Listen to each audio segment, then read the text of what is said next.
তারেক রহমানের নির্দেশে কিচকে বিএনপির কর্মী সমাবেশ অনুষ্ঠিত হয়। রাসেল আহমেদের তথ্যচিত্র, ডেস্ক রিপোর্ট।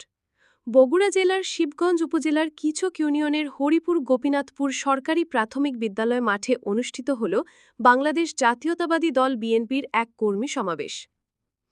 বিএনপি ভারপ্রাপ্ত চেয়ারম্যান জনাব তারেক রহমানের দিক নির্দেশনায় আয়োজিত এই কর্মী সমাবেশে ইউনিয়ন ও ওয়ার্ড পর্যায়ের নেতৃবৃন্দ সহ বিপুল সংখ্যক কর্মী সমর্থক অংশ নেন। সমাবেশে সভাপতিত্ব করেন কিচক ইউনিয়ন বিএনপি নেতা নুরুল হক। সঞ্চালনা করেন জেলা ছাত্রদলের সাবেক সহ সাংগঠনিক সম্পাদক বুলবুল ইসলাম।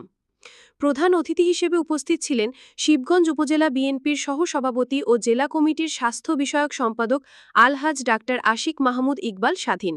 বিশেষ অতিথি হিসেবে উপস্থিত ছিলেন সাবেক মেয়র ও উপজেলা বিএনপির সাবেক সাধারণ সম্পাদক মতিয়ার রহমান মতিন, জাতীয়তাবাদী সমবায় দল বগুড়া জেলার আহ্বায়ক এম এ মান্নান, উপজেলা বিএনপির সিনিয়র যুগ্ম সাধারণ সম্পাদক আব্দুল লতিফ সরকার এবং বিভিন্ন ইউনিয়নের নেতৃবৃন্দ। এছাড়াও উপস্থিত ছিলেন ছাত্রদল, যুবদল, সমবায় দলের সাবেক ও বর্তমান নেতাকর্মী, স্থানীয় ব্যবসায়ী এবং এলাকার গণ্যমান্য ব্যক্তিবর্গ। সমাবেশে বক্তারা দেশের চলমান রাজনৈতিক পরিস্থিতি, সাংগঠনিক কার্যক্রম জোরদার এবং গণতন্ত্র পুনরুদ্ধারের আন্দোলনে ঐক্যবদ্ধ থাকার আহ্বান জানান। তারা বলেন, তারেক রহমানের নেতৃত্বে বিএনপি আজ জনগণের আশা আকাঙ্ক্ষার প্রতীক হয়ে উঠেছে। প্রতিটি নেতাকর্মীকে ধৈর্য, সাহস ও দৃঢ়তার সঙ্গে সংগঠনের কাজে এগিয়ে আসতে হবে।